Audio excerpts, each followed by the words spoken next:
what's inside. And so when we get squeezed, what comes out is what's inside. And I think that's what I recognize, that it wasn't about sport building me, or even the business building Brock. It was about Brock building the business.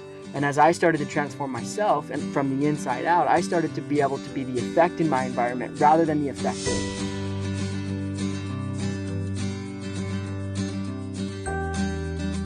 Hey guys, it's Give Us a Podcast. We're here on the course. Brock here, and I just want you to say your name, your business, and just a brief explanation of what you do. Awesome. And then we're going to dive back through all of that. Does that work? Yeah, that's great. My name's Brock Painter. I run a business called Category of One, where we help entrepreneurs build the man behind the business. A lot of businesses focus on the technical skills. We focus on building the emotional and physical well-being of the individual, because we believe that transformation comes from the inside out, not the outside in. Let's go back through where you grew up. Yeah, so I grew up in Riverton, Utah, with 4 older brothers, and yeah, it's awesome. That's cool. What part of Riverton? Just, you know where the Riverbend Golf Course is? Uh-huh. Right there. That's freaking awesome. Yep. Not very good at golfing, but I'm here for it. I don't know. He's got some power behind the swing, so just saying. So what was it like growing up? Like, who was anyone in your family an entrepreneur? Anyone in your family like a business owner? Yeah, so my dad was an entrepreneur. He had started up and sold off 2 different companies. My brother Cole, he runs a sauna business called New Primitive. Awesome. So he's an entrepreneur. My brother Nick does woodworking. Jens, he does fitness training. So a lot of entrepreneurs in my family. And run us through like the start of this. Like, what got kind of out of high school? What did you do, or did you just go right into building this? Yeah, so it all started back when I was in high school. I love football. I have a naturally obsessive personality. And growing up, I wanted nothing more than to keep up with my brothers, right? Being the youngest of all 5, if they were going to hit hard, I was too. You got hit pretty hard too. Yeah. And so my junior year of football, I wasn't able to play my senior year because I had 10 plus concussions. Wow. Because I would watch my older brother play D1, and if he was going to hit hard, I was too, even if that meant hurting myself. And that happened so many different times throughout my life. Like, I remember in middle school, my mom sent me to a different school than the one of our normal boundaries. And so I show up on the first day, and I didn't really know anybody. And so I hadn't talked to anyone. And then I had seen some 9th graders that I knew from football. And, I'm just a super, people person. So I'm like, hey, friends, what's up? It's me, I'm Brock, hey. And just to be picked up and thrown in a trash can. And all of a sudden, teacher's getting mad at him. And she's saying, hey, don't be throwing kids in the trash can. And I stomp over there. I'm like, hey, these are my friends. And I tell you that story because that was just my mentality growing up, was that being liked was more important than my own self-worth in a lot of ways. And that tied into my football. And so when that was all gone, a lot of my identity, a lot of what I knew, because a lot of my friends were playing football, a lot of my self-worth was in the game, right? And then all of a sudden, from one day to the next, that's gone, and I have to go figure that out. And so, I get done with football, and I struggled. I had a lot of anxiety. I had a lot of difficulty knowing where I fit in this world. And I also had to regrow my brain. Like, I was having bloody noses multiple times a week. I had headaches for 5 years. I had all these things that I was dealing with. And so it took me down this journey of personal development where I started to learn about neuroscience and how to regrow the brain and how to systematically create what you wanted in this world, and also how to really go out and build something that wasn't there before, and how to find a state of wholeness. And that's where it all kind of birthed. And then from there, I went to college and got my degree. And honestly, I did a 3-year degree at Utah State for finance. And, my wife sat me down one day and was like, Brock, I don't know why you're doing finance. You need to be working with people. Because of what happened to me when I was younger, it was something that people naturally would ask me about, and I loved doing it. And so yeah, that's kind of in a nutshell the story of how this all got birthed. And I think usually I get pre-calls, and I didn't get to do that. It's my fault for not doing it. Not that I didn't get to, I just didn't prioritize getting it done yesterday. Sorry. That's okay. But how old were you when you were like that concussion stage, and you weren't able to finish football? Was that, you said 12th grade or 9th grade or what? 17. Yeah. Yeah, it was my junior year, right before my senior year of football. So I'm going to share my side of this, and then I want you to talk to someone today who's maybe in that same point that they're going through this. So at 16, I had a hole in one. It was a 2 handicap. And basketball, I was point guard, baseball, I was pitcher. And a guy hit me at 65 in my car and pushed me underneath, and I broke my back. So I'm fused. L1 to L5. Fused. At 16, doctor says, hey, you're 65% what you'll ever be the rest of your life. And I believed it. Believed it. But I lost basketball, I lost baseball, I lost golf. Yeah, it's hard. What do you tell someone, because you went through something similar, what do you tell someone that's going through something hard like that, and it's not the end? Because we're both still sitting here. Right. We're both you're able to help people through their own brain, their own mind. I'm able to golf, but it does not hurt. Yeah. What do you tell someone? Well, the first thing that comes to my mind is that transformation happens from the inside out. A lot of times when you play sports, the sport builds you, you don't build the sport. Yeah. Like football built me, baseball, right? Golf, all those things we use as crutches. And when all of a sudden those are gone, it starts to amplify what's inside. And what you notice is that when hard things happen to us, it's like, for example, if I have an orange in my hand and I squeeze the orange, is apple juice going to come out? No. Is milk? But often we think when bad things happen, that's how it is. But when we get squeezed, what comes out of an orange? Orange juice, right? What's inside. And so when we get squeezed, what comes out is what's inside. And I think that's what I recognize, that it wasn't about sport building me or even the business building Brock. It was about Brock building the business. And as I started to transform myself and from the inside out, I started to be able to be the effect in my environment rather than the affected. Because I could start to insert myself and be who I wanted to be and realize that I was a creator and not something that was just being affected. Yeah. And so that's what I started to realize, was that I could regrow my brain, that I could go out and make friends, and that I could go out and create whatever outcome that I wanted. And then that rolled into so many other things and possibilities that happened in my life. That's amazing. I mean, it's just amazing to hear, because I went through something similar that pushed me through, like you said, that internal growth, right? I'm curious what you would tell someone today who's going through this internal growth, and there's people around them that said, it doesn't work.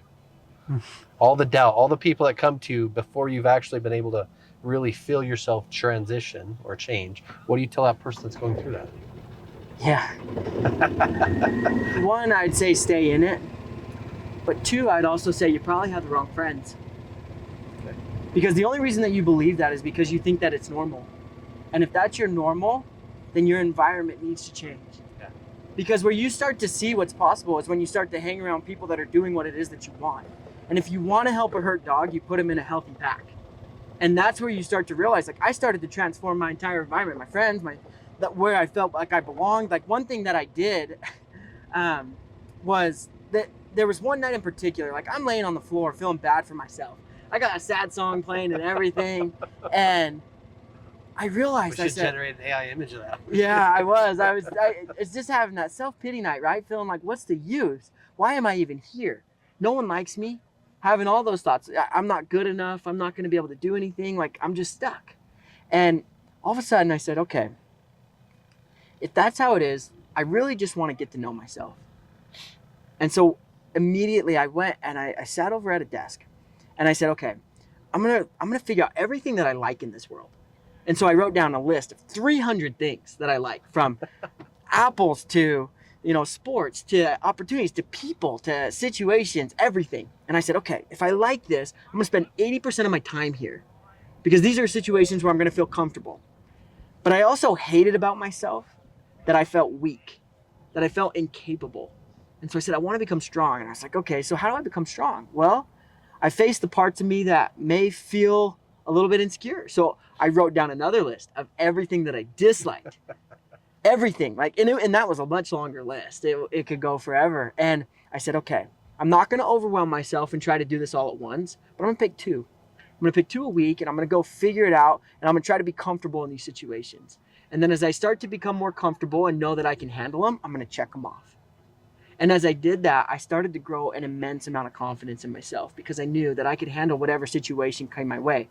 And it stopped being about what was going to happen to me And it started to become about how am I going to affect the environment, and just knowing that it didn't matter. Like honestly, no matter where I was, it was irrelevant because I knew I was the type of person who could handle it because I'd exposed myself to it so many times. That's amazing. I mean, something similar I went through is where we'd have to write down that list of things that you did dislike, right? And then you have to speak it aloud to people you know or people that kind of know you. And every time they'd either tell you they believed it or not, but they didn't believe any of it. It was just what we have in our freaking brain, Yeah. right? How powerful is the brain? I mean, it's super powerful. It creates everything of our reality, right? Like life is mental. Yeah. And you were well, A, what's your wife's name? Kelsey. You amazing, by the way, and good job too. So the finance, back to Utah State, I think you said, right? Yeah. Finance, and you're living your passion. What did that role, or what did the financial degree make you understand about business today? So I never got the degree. Okay, even better. I did 3 years and I was like, I'm not doing this. But no, so I went to 3 years of a finance degree and I was just banging my head on a wall, getting through it. And my wife, as you know, as wise as she is, sat me down one night. She goes, Brock, I don't know why you're doing finance. And I go, because I want to make money, right? Like, It's about that money. yeah, and that's what I told her. And she goes, Brock, you need to be with people. That's where you belong. And I said, okay. So I switched degrees to psychology 3 years in, and then I went and got that degree with a minor in business because I already had most of the courses done. But the one thing that you, and I'm sure you teach this too, but the one thing you did was you had action, and all you did was pivot. You didn't stop your action. You didn't sit in indecision. You just pivoted and went. Mm-hmm. Yeah, I think when you truly are passionate about something and you recognize that in yourself, it's very easy to make the change. That's what a lot of people I think forget is it's not about what you pick or learning how to do it.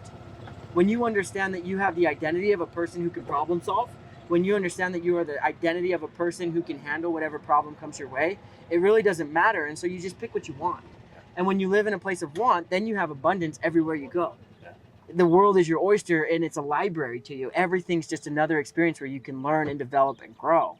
And so, yeah, it wasn't necessarily about what I picked because it was now about just developing myself in another thing that I now get to learn. Do you have kids? Yeah, got a 2-year-old and one on the way coming in a month. Congrats. One on the way in a month. Wow. Yeah, we're excited. That's so awesome. I believe that it's our jobs as business owners, as leaders, as creators, husbands or wives or spouses or however you want to say it, to teach the next generation. We're teaching them either way, or social media is, or the world is, right? So what you're doing is teaching generationally to impact and change and grow. Yeah. Become who you are internally and grow that, not the outside growing you, right? Oh yeah, 100%. Well, I say that all the time. I mean, I love ultra marathons and endurance spaces and Ironmans and things like that. And one thing that I often say is that if I'm going to take the time away from my family to go out and do these things, like I better come back with some wisdom and some lessons to learn. Like leave the world better than you found it. Oh, and yeah. that's part of the reason that you go out there. It's like running isn't about running and just doing something hard for the sake of hard. You hear that all the time. Like, oh, I work hard. Like, great. Okay. What are you doing with it? And what I believe is that when I'm out there running, I'm expanding my capacities. I'm expanding my patience. I'm expanding my ability to love. And then I get to bring that back to my family where I can have these moments of intensity that run so much deeper, and including the people in the group. Because as you have this expansion within yourself, you're able to give so much more. But you cannot give what you do not have.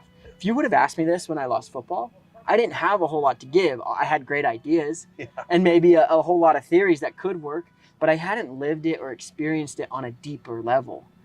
And so one thing that I believe is that the better I get at connecting to the darkness within myself, the better I can connect with the darkness of others. And then I can help them walk through it because I've already been there and I understand it and I know how to work with it. And it's not something that's bad. It's something to be focused and put into places that are actually going to grow generationally. And so you look at my kid, like my whole goal is to put him in an environment where he can learn and develop at an optimal level, and be in environments where the standard is so high that he really doesn't understand anything different. Like, he only understands what it means to be physically healthy, mentally strong, and emotionally mature. Can you imagine? And I'm going to lead two ways. First is Jocko Willink says, train jujitsu. Mm-hmm. Why? Because you're going to go get your ass kicked, and you're going to learn, and you're going to develop, and then you're going to have an accountability group of people there. So I talk about accountability. You have your personal accountability, maybe you have a coach accountability, and then you have a group accountability, like you said. When you get into a group and you're racing up a mountain and someone's falling behind, what happens? Everyone slows down and helps you, or vice versa, right? Or maybe the people just keep, maybe some people just keep going. Which is Depending great. on the group, yeah. I'm sure you're probably just going to keep going. No, I run with the guys all the time. And actually, funny enough, you bring that up, because so when I was at Utah State, I was sitting in one of my classes, and these guys were talking over my head, and he was trying to recruit one guy to the wrestling team, because this one guy was a state championship wrestler, and then this was the captain of the Utah State Wrestling Club.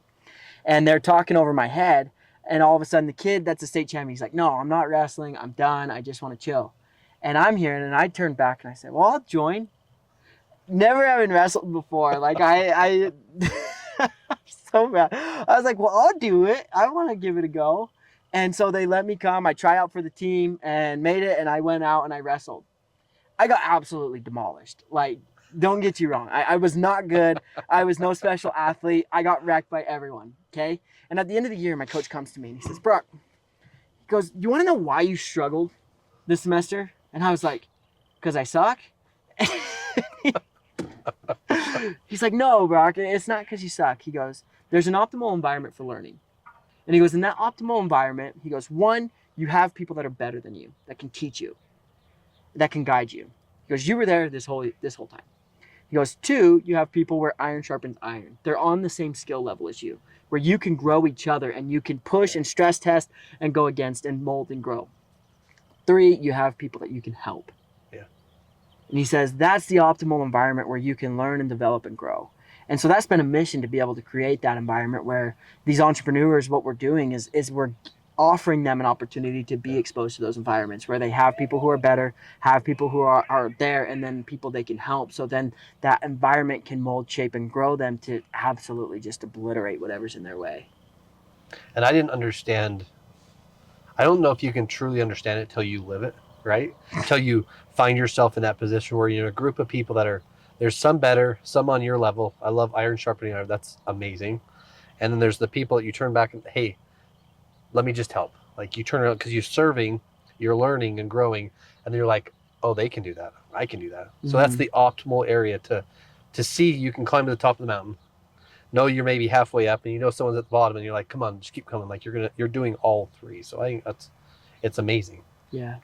And that's where you start to really see people develop, because when you're teaching someone, right, you're ingraining that into yourself as well. You're building a belief system as you're talking about it. Yeah.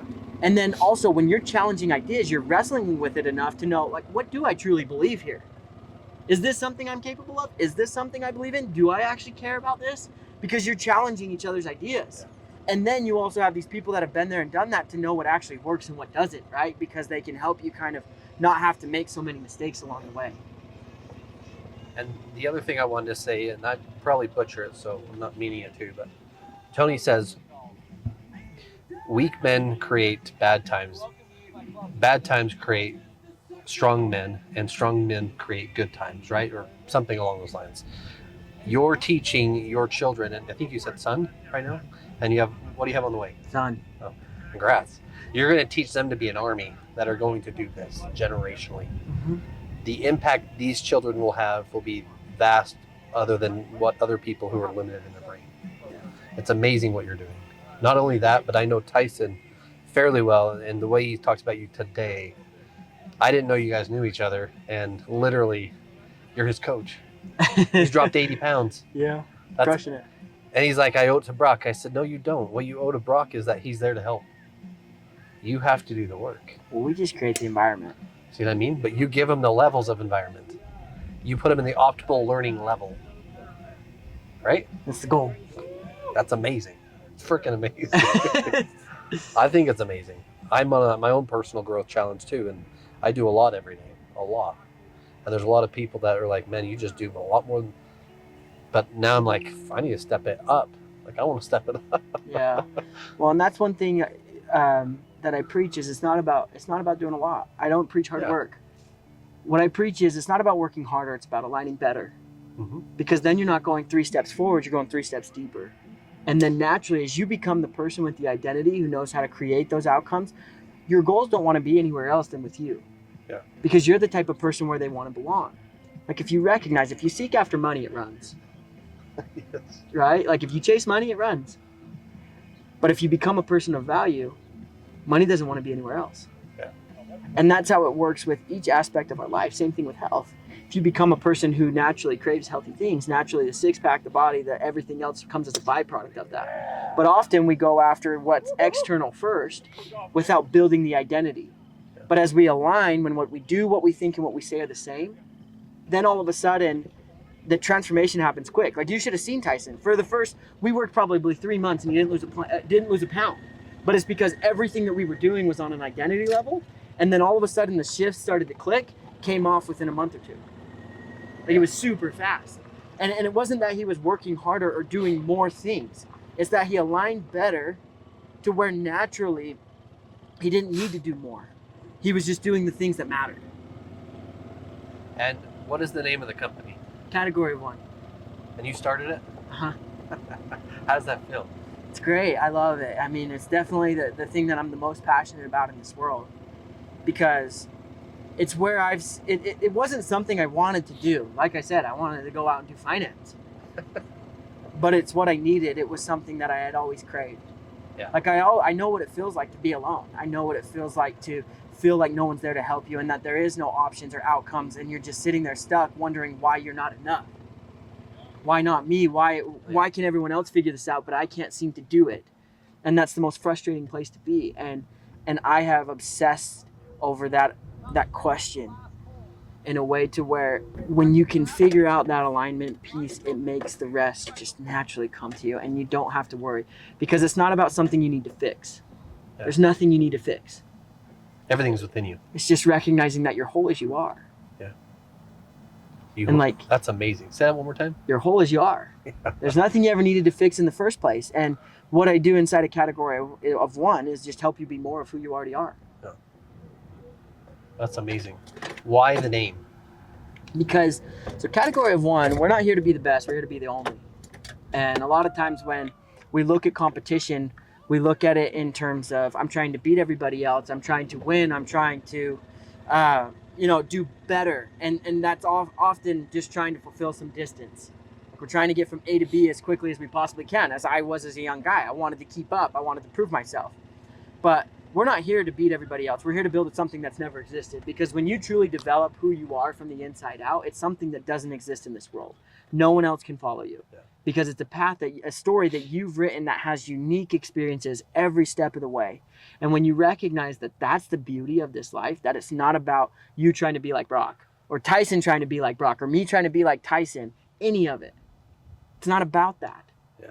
It's about simply developing yourself and recognizing the uniqueness and the value that you bring to any room. So that way, when you walk into any room, you can recognize that there doesn't matter whether it's a room of billionaires or a room of people struggling. Yeah. You know that there is value that you can provide wherever you're at because it's a uniqueness that you have. And I often talk to our sales team.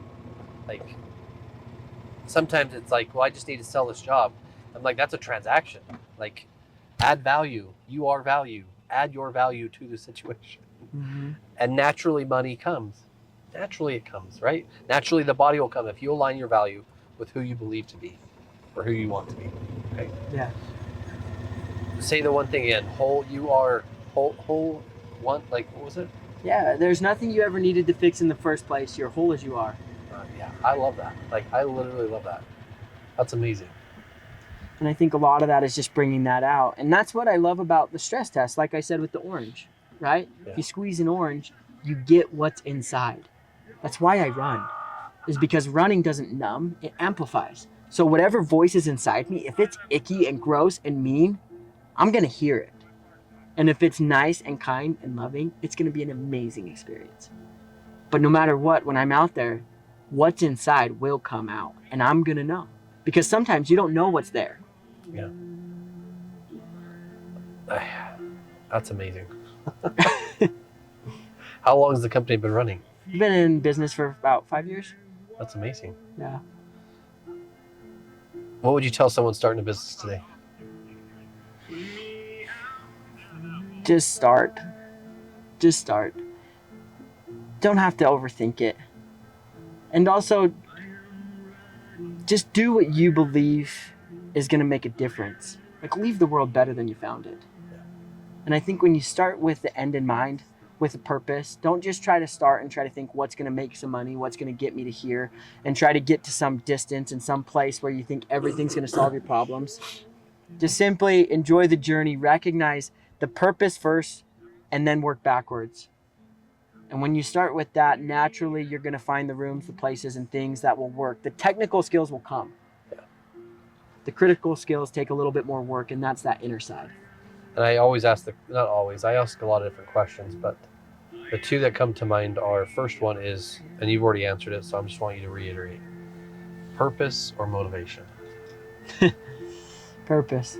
Purpose will bring the motivation. I mean, honestly, what I believe is motivation is almost irrelevant to the equation. Agree. It can be a great starter, which is good. They can get the first foot to move, or the first thing to go, or whatever, right? But yeah, I'm not against motivation. I think it has its time and its place, and when it comes, I'm happy about it. But if you really want to do something great, choice is an illusion. It takes what it takes. And that means there's going to be good days, bad days, and everything in between. And it's our job to be the type of person that, where our purpose is so strong that it really doesn't matter. Yeah. It's not a dip a toe in the water. It's a all-in commit to this thing. And like you said, that's when the motivation, it is irrelevant. It doesn't matter. Yeah. It does not matter. Because I'm committed to doing this thing. You voice it aloud. And I think Tyson was talking about it too, whether it was about you, but once you say it out loud and you have an accountability, like even this group of runners or people that you guys are doing these 100Ks with, like when you talk aloud and you get this group of men together and you train together, are all of them going to finish? Oh yeah. And the thing is like, when we get these group of men together, it's not surface level. Yeah. Like these masterminds, we do dinners. Like we're not just a group of runners, but we do dinners every single month, and we are connecting on a very, very deep level. Yeah. Like each one of these guys know each other from the inside out. How important is it for a spouse to be on board when you start a business? I mean, I think that's the most important decision. And I think that should be discussed far, far before you're married. I mean, sometimes that'll happen during the marriage and you'll be like, I want to go be an entrepreneur. But honestly, when you marry an entrepreneur, you marry the vision, because it's a part of you. You know, when you look at category of one and what we're doing, like it's an extension of me.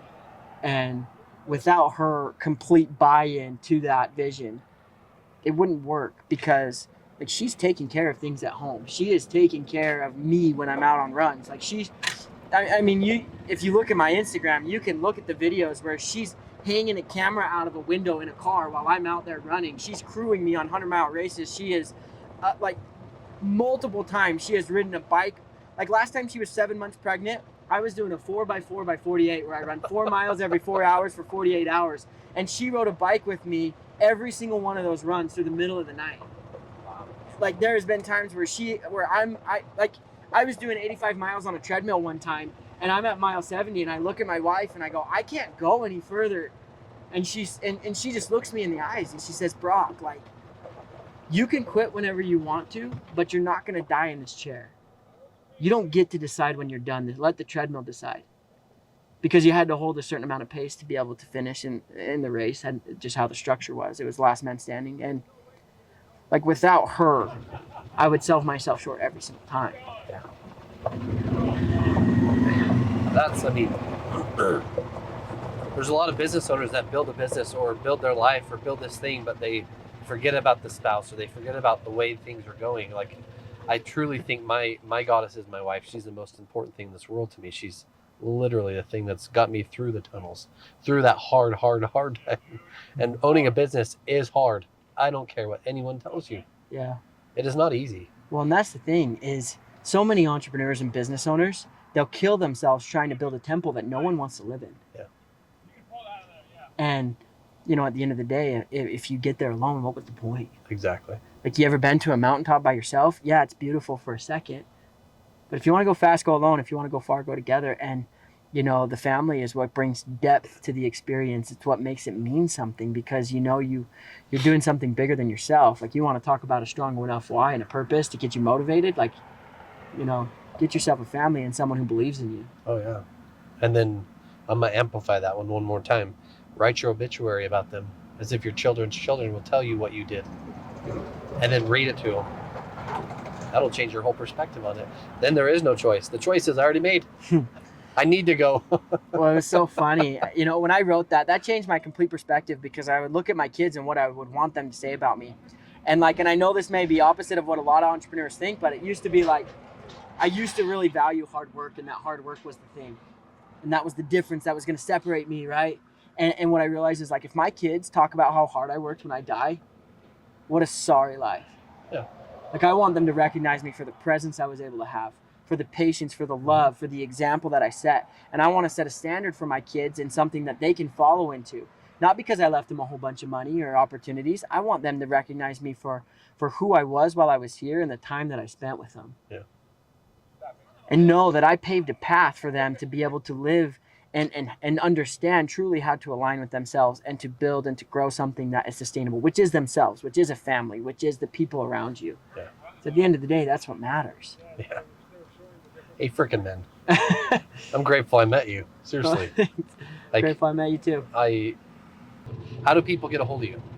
Yeah, Instagram's probably the easiest way, or, you know, just reach out to Wes, or, you know, I'm happy to connect however, and we get together. We love you. And we do monthly events all the time, and so, you know, we'd love to have you come. And what's the goal for Category 1? Yeah, our goal is to be able to build a place where, like, really what I love is neuroscience, and so I want to build a retreat center where I can bring these business owners, scan their brains, and truly understand what parts are firing, what parts aren't, and help them regrow, rebuild. It's stuff that I'm already doing, but just on a more detailed level. And, you know, the real mission long term is I want to be very involved in an education system and be able to help young kids learn how to align on the physical and the mental level, and learn how to manage their nervous system, become emotionally mature, and truly understand who they are. And I think, you know, there's a lot of places where I can do that, but I'm building a system that can be implemented very easily and effortlessly to anyone's life, but can create such massive changes all the time. And it'll be so easy that even a kid can do it all the time. And, you know, I think that's the mission that I'm on. That's amazing. And you said Instagram, so what's the handle? Brock Painter Official.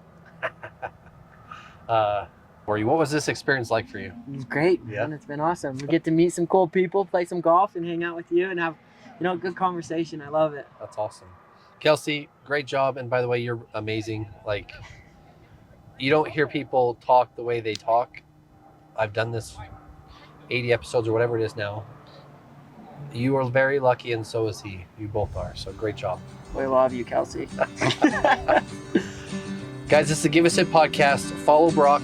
Make sure you hit him up and continue to help build his passion and help his growth. Also, just join one of the races. Be part of the mastermind. Be part of the group. And do your part to change this world. Thank you.